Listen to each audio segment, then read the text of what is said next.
Hello, HCI Associates. It's been a while since the last video, so I thought I'd give you an update. Obviously, the first thing on everybody's mind is what's happening with the coronavirus. How are we going to open the offices? What are we going to do? What's the game plan? So let me walk you through what's been happening the last few weeks. Obviously, May 18th has come and gone, and we haven't opened the offices yet. The reason for that is we've been wanting to make sure we do it right as opposed to we do it quick. And all of the things I'm going to talk about sort of will hopefully lead you into those kinds of directions. So first of all, the issue that shows up is if you're going to do social distancing and you have the same number of people as you had pre-COVID-19 as we do, then you at a minimum maybe need twice the space to house them in, to give them some greater distance between each other. So we wanted to solve that problem first.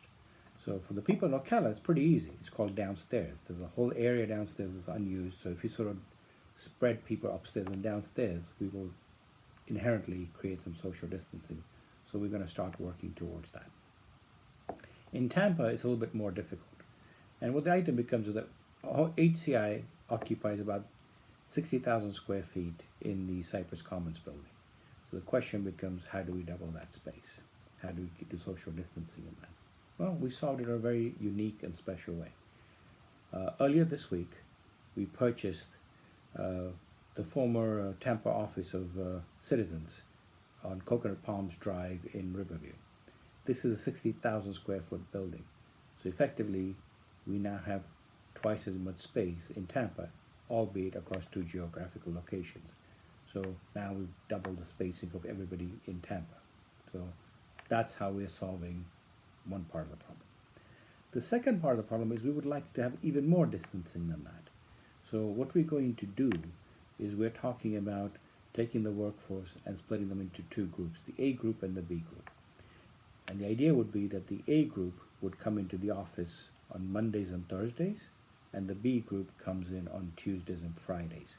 And if we do this right in arranging how everything is done, effectively, we have basically quadrupled the space that the same number of employees are working in, doubling the square footage and then only having half the people at any given time. So that's the long-term plan of how we're going to do social distancing. And we did this so that we could keep this sustained for an extended period of time. It's not like a week or 2 weeks or whatever. It's a long-term plan if we needed to do this, say, until the middle of next year, when they're talking about it could be that late till we get a vaccine. So you get the idea that we're planning ahead. And, you know, some of this comes naturally to us, right? Think of it this way. Hurricane season is going to start in about 10 days. We bought reinsurance. We have a disaster response plan. We have all kinds of plans for a hurricane this summer. We do that every year.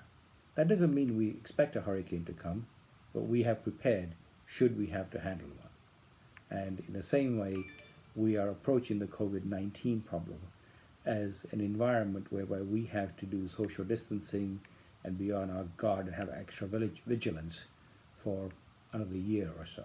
I'm not saying that's what's going to happen, but we have to plan in case we have to. So that's why we've done the steps we've done. So we have a way of social distancing everybody, and having got that, the question now becomes, when do we open the office? Well, obviously May 18th has come and gone, but we're currently thinking of June 1. But we're thinking of June 1 in the context of whenever we can bring people back safely into the office. And it's going to be a gradual ramp up when we do it. So it isn't going to be we open the office, hypothetically say on June 1, and everybody comes back in, or half the people come back in the next day as Group A and then they'll have come in. That's not how this is going to happen. It's going to have to be done gradually in a way that we can sort of transition without causing too much disruption, both to the company, to the work that needs to be done, and to everybody's individual lives. So we're balancing all those items.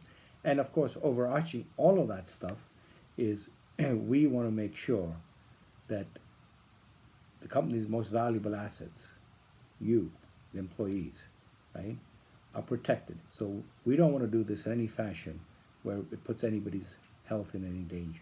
So we're going to do this slowly and carefully, but as the protocols come into place, we will try to increase the occupancy of the building. So we'll start from zero and we'll slowly ramp up. But it's never going to get to 100% of what it was before.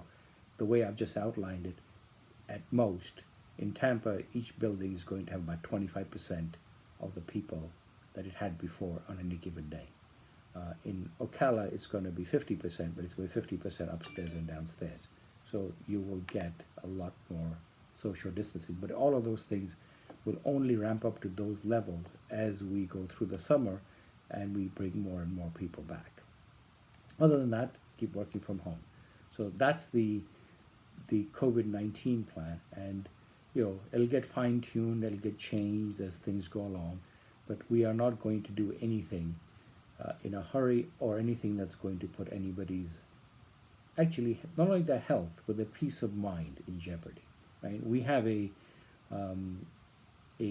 older than average workforce, and consequently they all have more responsibilities and they're more concerned about health and everything else. So we're being very mindful of that.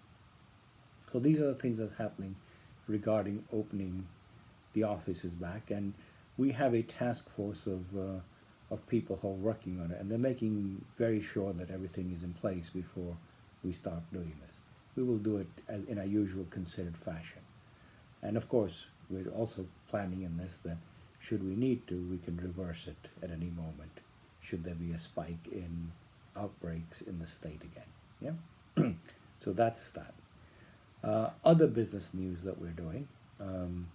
Today, you should have all received some shares in your TD Ameritrade accounts, because tranches of shares granted previously vested a couple of days ago, and it takes them 2 days to get them processed, and they're probably in your account today. So hopefully everybody's feeling a little bit happier going into Memorial Day weekend. Now, the question also becomes, are we going to be doing more grants this year? And the answer to it is yes. We're still working on it, but it should be out shortly. So we are continuing doing business as normal.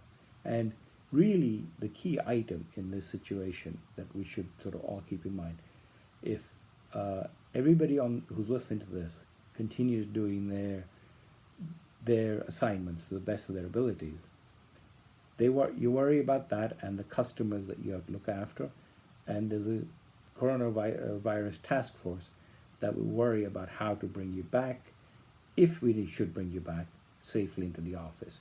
So, that's the job of management and the coronavirus task force. So we're going to do this very nicely. Just want everybody to have a happy, peaceful, safe Memorial Day weekend. Hopefully feeling a little bit wealthier because of the stock grants, and be assured that the next one will be coming here shortly. So with that, I'll sign off, and happy Memorial Day to all. Thank you.